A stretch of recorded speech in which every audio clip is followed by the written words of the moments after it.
मुंह में मैला जमा है का रे? हैं? Film ini berkisah tentang seorang tukang becak miskin dan berasal dari lingkungan kumuh di Bihar yang bermimpi untuk memberikan pendidikan berkualitas terbaik kepada putranya dengan cara memasukkannya ke sekolah swasta favorit. Seorang ayah miskin bernama Buci merupakan sosok ayah yang sangat memperhatikan pendidikan anaknya, dan putranya Bulbul merupakan anak yang memiliki kecerdasan luar biasa.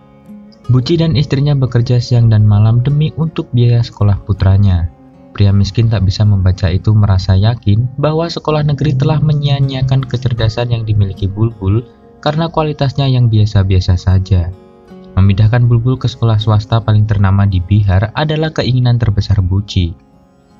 Bagaimana perjuangan Buci dan istrinya dalam memenuhi kebutuhan pendidikan anaknya yang jauh dari standar perekonomian mereka? Ikuti dan simak perjuangan yang sangat mengharukan. Dan inilah alur film Pareksa. Oke.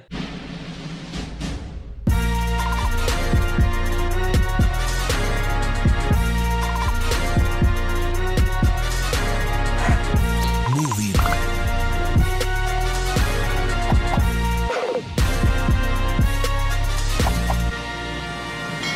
Sama.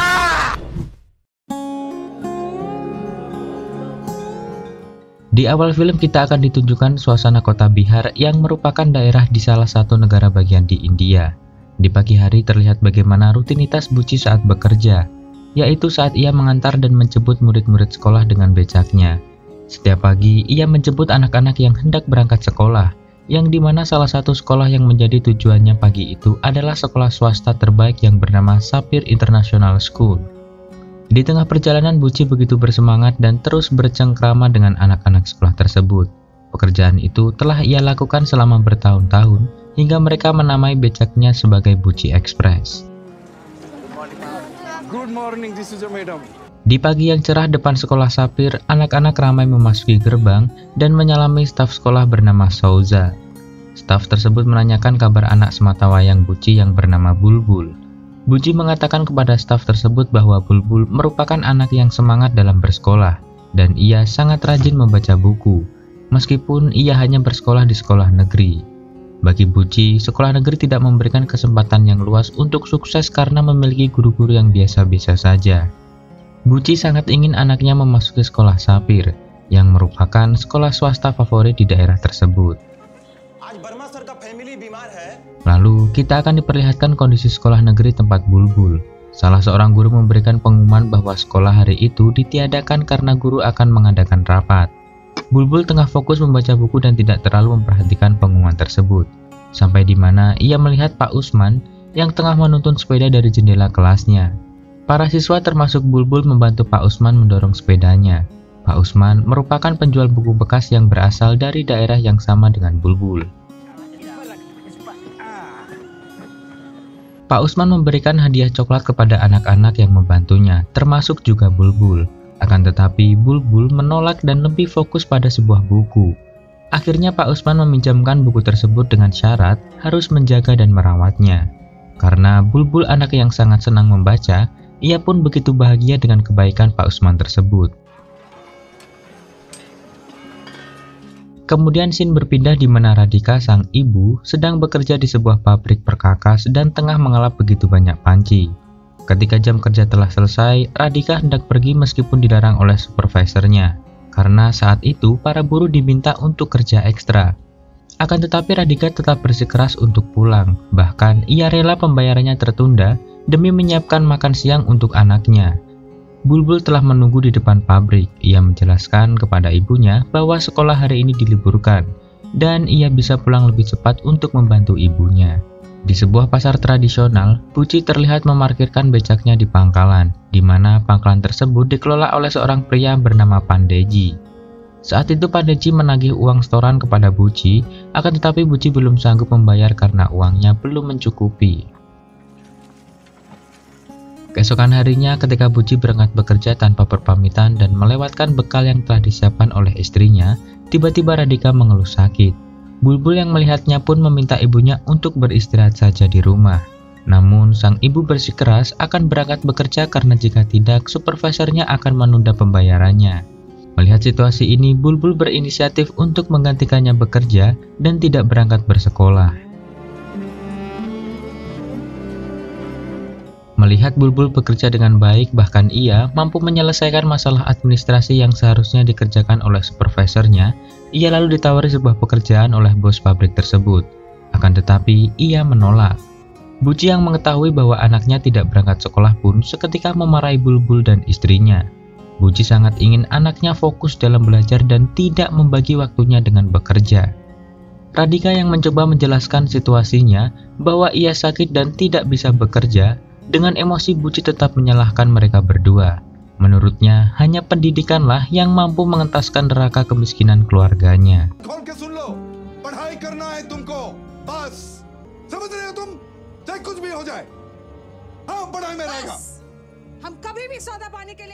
Pada saat jam pulang sekolah, Buci telah bersiap untuk menjemput para siswa. Saat itu, terdapat seorang anak yang telah membuang buku-buku dan tas miliknya. Buci dengan semangat mengambil buku dan tas tersebut. Ia berencana untuk memberikannya kepada Bulbul. Sesampainya di rumah, Buci memberikan buku tersebut kepada anaknya. Setelah melihat buku-buku itu, Bulbul berkata jika buku itu merupakan rangkuman dari mata pelajaran fisika dan kimia dan tak berlaku di sekolahnya. Dengan polosnya, sang ayah berkata jika anak-anak dari sekolah Sapir membaca buku itu dan berhasil menjadi seorang dokter dan insinyur. Lalu dengan sabar Bulbul menjelaskan, jika kurikulum sekolahnya berbeda dengan sekolah Sapir, ia bisa saja menjadi seorang dokter ataupun insinyur. Namun sebelum itu, ia harus mengikuti ujian CBSE yang dilakukan di sekolah Sapir. Untuk itu, ia tak akan memenuhi syarat mengikuti ujian ini karena ia tidak bersekolah di sekolah Sapir. Terdapat raut kekecewaan dari wajah Buci, namun demi melegakan sang ayah, Bulbul pun berkata bahwa ia akan tetap membaca buku tersebut. Keesokan harinya, ia menemui Pandeji untuk meminta tolong agar ia bisa mendapat pinjaman bank melalui koneksinya. Ia menjelaskan keinginannya untuk memasukkan anaknya ke sekolah Sapir yang terkenal dengan biaya yang sangat mahal. Akan tetapi, Buci malah mendapat respon yang kurang baik.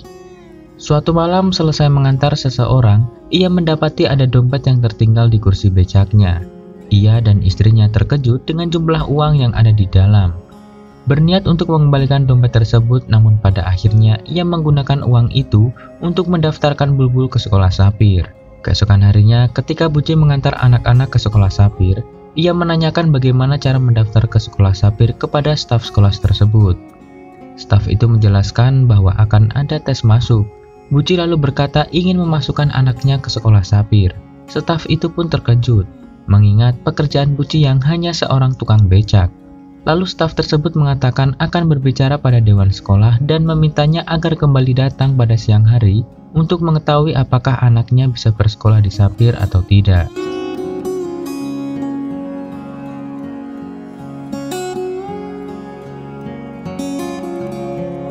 Lalu, ketika dewan sekolah mendatanginya, ia mengatakan bahwa Bulbul tidak akan diterima di sekolah ini, dikarenakan status sosialnya yang rendah.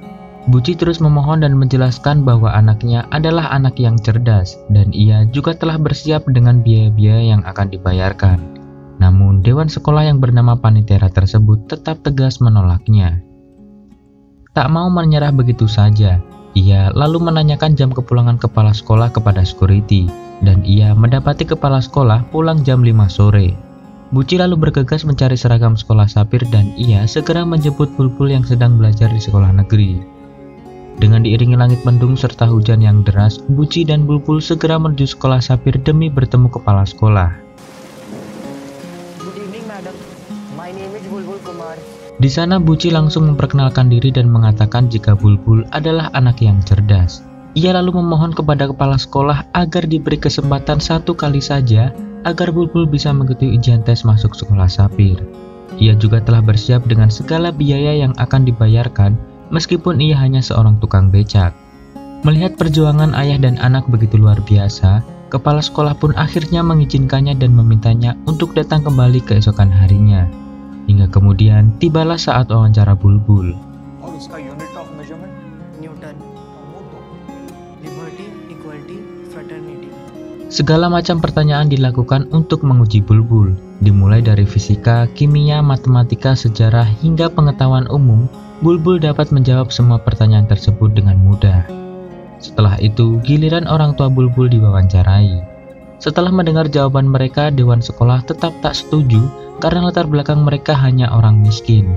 Namun, berbeda dengan kepala sekolah yang kagum dengan perilaku dan kecerdasannya, bahkan sang penguji pun mengklasifikasikan Bulbul masuk dalam kategori siswa berprestasi. Hingga akhirnya Bulbul diterima di sekolah Sapir. Buci dan Radhika pun sangat bangga pada anaknya itu. Di pagi yang cerah, Radhika memberikan pemberkatan kepada Bulbul. Dan ketika keluar rumah, para warga memberikan perayaan yang meriah. Karena di lingkungannya hanya Bulbul satu-satunya yang berhasil menempuh pendidikan di sekolah swasta unggulan.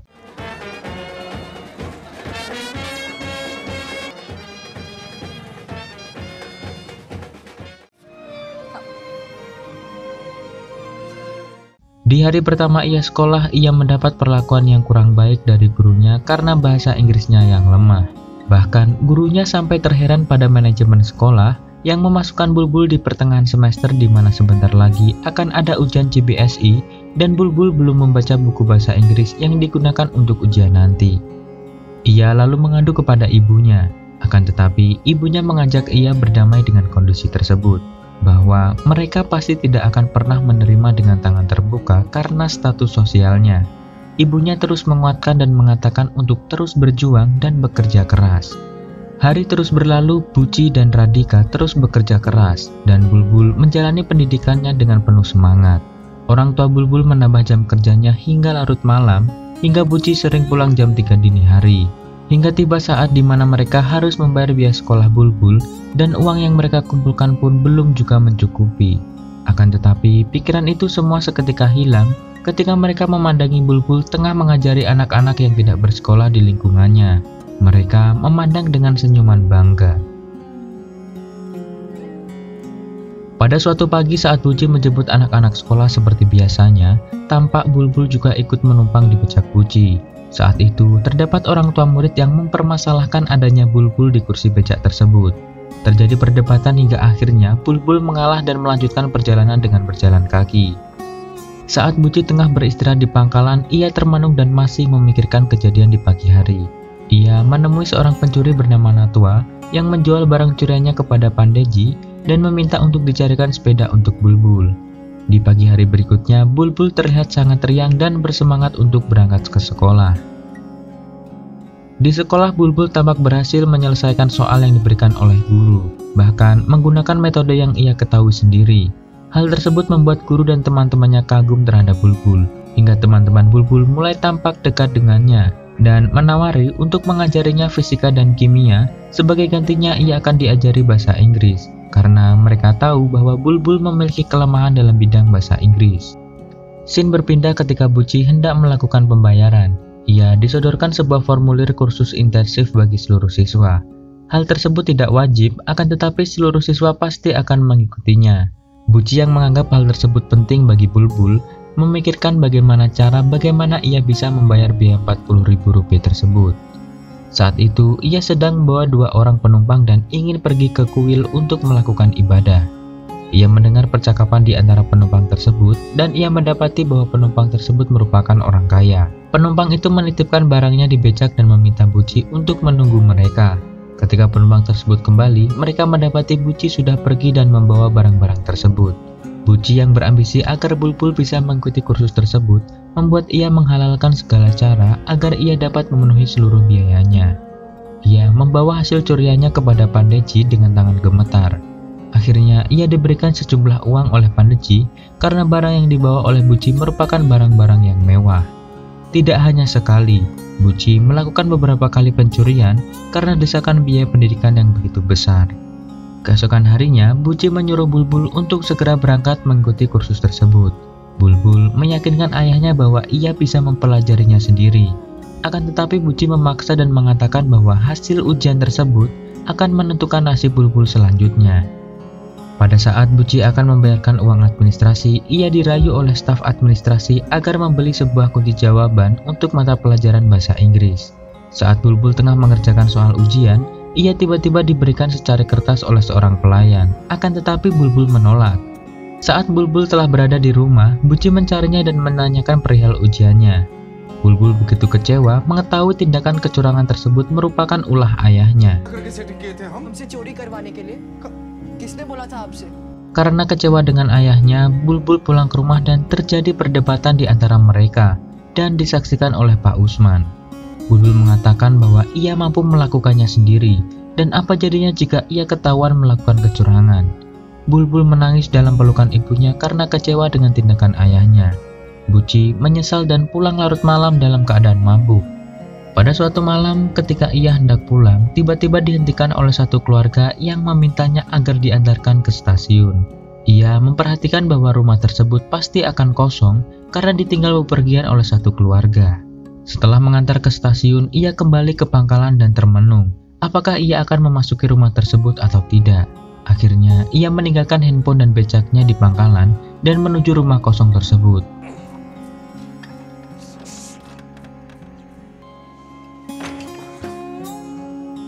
Saat ia melancarkan aksinya, tidak terduga ternyata di dalam rumah masih terdapat dua orang tua yang kemudian berteriak meminta tolong. Alhasil ia berhasil tertangkap dan masuk pada ruang interogasi di kantor polisi. Akan tetapi, ia tidak mau berbicara sepatah kata pun meskipun ia mendapat penyiksaan. मुंह में मैला जमा है का रे? हैं? Radika dan Bulbul menunggu dengan khawatir karena sudah semalaman Buci tidak pulang. Mereka mencari ke rumah sakit, kantor polisi, dan lain-lain, akan tetapi tidak kunjung menemukan Buci. Pandeji yang mengetahui bahwa Buci tertangkap pun menjenguknya dan mengatakan pada Buci agar ia tetap diam dan tidak berbicara sedikit pun. Sebagai gantinya, Pandeji akan mengurus Bulbul dan Radika. Karena jika Buci membuka seluruh aksinya, maka Pandeji pasti juga akan ditangkap oleh polisi. Kemudian datang seorang inspektur polisi bernama SP Kailas yang baru saja dipindah tugaskan dan ia dulunya merupakan lulusan fisika terbaik. Ia mencoba melihat berkas dari berbagai kasus yang ada di kepolisian tersebut. Ia tertuju pada kasus Buci dan memintanya untuk membawa Buci ke hadapannya. Inspektur tersebut mencoba mengulik kasus Buci dan menemukan sebuah kertas tagihan dari sekolah Sapir di mana terdapat nama Bulbul Kumar. Karena tak mau menjawab, Inspektur Kailas lalu mendatangi sekolah Sapir untuk mencari informasi.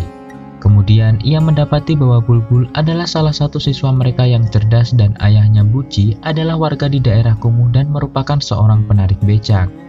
Setelah itu Inspektur mendatangi rumah Buci dan bertemu dengan Radika. Kemudian mereka mengantarkan pada Bulbul yang sedang belajar bersama teman-temannya di sebuah bangunan kecil di lingkungan tersebut. Inspektur tersebut memberikan beberapa pertanyaan kepada anak-anak. Lalu, Bulbul akan menjawab semua pertanyaan jika polisi tersebut berjanji untuk membawa pulang ayahnya. Bulbul pun menjawab pertanyaan tersebut dengan mudah. Akhirnya, hati dari inspektur tersebut mulai tersentuh dan berjanji akan menemukan ayahnya. Sesampainya di kantor polisi, inspektur tersebut mencoba berbicara dengan Buci. Ia mengatakan bahwa ia sudah mengetahui dan berbicara kepada Bulbul dan Radika. Buci yang sudah diketahui identitasnya pun akhirnya buka suara dan mengatakan jika ia tidak ingin anaknya mengetahui bahwa ia mencuri. Ia siap dihukum apapun, bahkan digantung, asalkan anaknya tidak diberitahu sampai hari ujian tiba. औकात से बड़ा सपना देख लिया हजूर। Inspektur polisi mencoba memberikan pemahaman kepada Buci bahwa menempuh pendidikan di sekolah negeri juga tidak terlalu buruk. Salah satu contohnya adalah dirinya. Ia berhasil menjadi inspektur polisi meskipun dulu ia hanya bersekolah di sekolah negeri. Sebagai seorang ayah, Buci telah melakukan hal benar demi pendidikan sang anak. Namun, perbuatan mencuri apapun itu tetaplah salah. Inspektur polisi yang sudah tersentuh hatinya mulai menaruh perhatian kepada Bulbul. Selepas tugasnya pada malam hari, ia selalu mendatangi Bulbul dan membantu Bulbul untuk belajar. Siapa sangka seorang inspektur polisi tersebut merupakan lulusan terbaik dari kampus ternama dan pemenang medali emas untuk Olimpiade Fisika. Masalah kembali muncul ketika ada politisi yang mendengar aksi dari inspektur tersebut dan ingin turut andil dalam aksi sosial inspektur untuk menaikkan nama dan ketenarannya. Namun, sang inspektur polisi memberikan alasan yang cukup bagus. Jika apa yang dilakukannya hanyalah murni untuk membantu dan ia tidak ingin diliput oleh media agar anak-anak bisa fokus untuk belajar. Kabar tentang inspektur polisi dan Bulbul semakin ramai.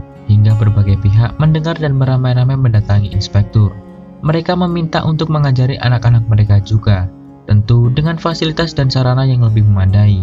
Bahkan salah seorang di sana telah bersiap untuk memberikan kompensasi yang sepadan. Namun inspektur memberi pernyataan yang halus untuk menolak mereka. Apa yang dilakukannya ini murni hanya untuk membantu karena lingkungan Bulbul sangat kekurangan sumber daya. Berbeda dengan mereka yang bisa menyewa tutor untuk mengajari anak-anak mereka. Politisi tersebut merasa kecewa dan meminta kepada kepala kepolisian untuk memindah tugaskan inspektur polisi tersebut di kantor cabang yang lain. Dengan tersenyum tipis, inspektur yang menerima pemindahannya tersebut mengambil langkah cepat. Ia menyelesaikan kasus Buci di persidangan dan mendatangkan Bulbul dan Radhika. Ia berkata mau tak mau mereka harus mengetahui yang sebenarnya. Buci yang mengetahui bahwa keluarganya datang dan melihat ia dijatuhi hukuman penjara, isak tangis pun tak bisa dibendung.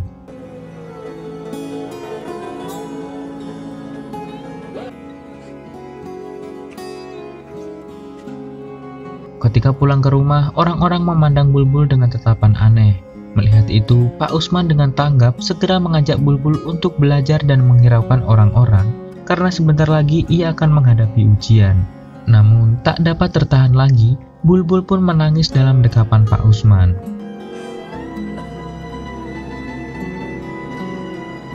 Kabar mengenai Bulbul dan ayahnya yang merupakan seorang pencuri telah tersebar. Para orang tua murid yang salah satunya adalah politisi juga mendesak kepala sekolah untuk membatalkan keikutsertaan Bulbul dalam ujian.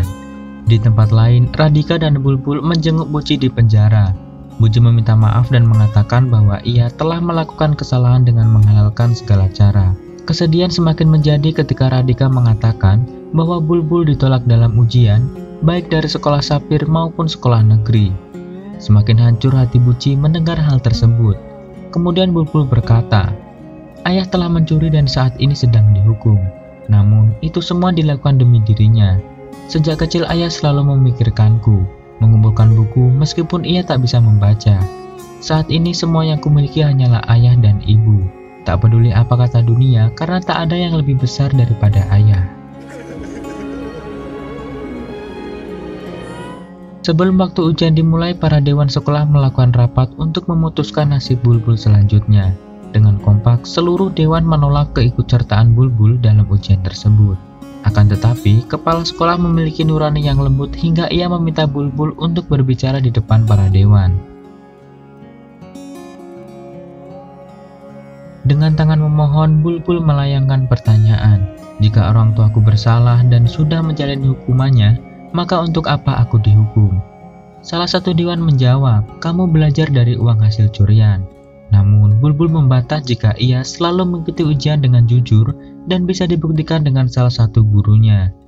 Ia memohon pada para dewan untuk berpikir mengapa ayahnya sampai harus mencuri. Ayahnya bekerja siang malam, tangan ibunya sampai berlumuran darah karena jam kerja yang panjang di pabrik. Namun itu semua masih belum cukup untuk menutupi biaya sekolahnya hingga membuat ayahnya harus mencuri. Bulbul selalu unggul di kelasnya. Ia berjanji akan memberikan kehormatan dan kemuliaan bagi sekolah ini. Dan sekali lagi ia memohon untuk diizinkan dalam ujian ini. Hingga akhirnya kepala sekolah mendekatinya dan berkata untuk mempersiapkan diri dalam ujian ini. Kali ini ia berjanji tak akan ada yang bisa menghentikannya untuk mengikuti ujian.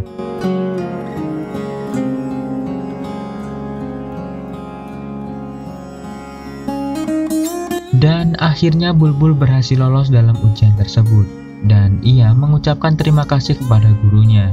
Kemudian ia disambut meriah oleh orang-orang di lingkungan rumahnya, dan ayahnya di dalam penjara membagikan manisan kepada seluruh tahanan karena bersyukur atas keberhasilan anaknya. Dan film pun berakhir.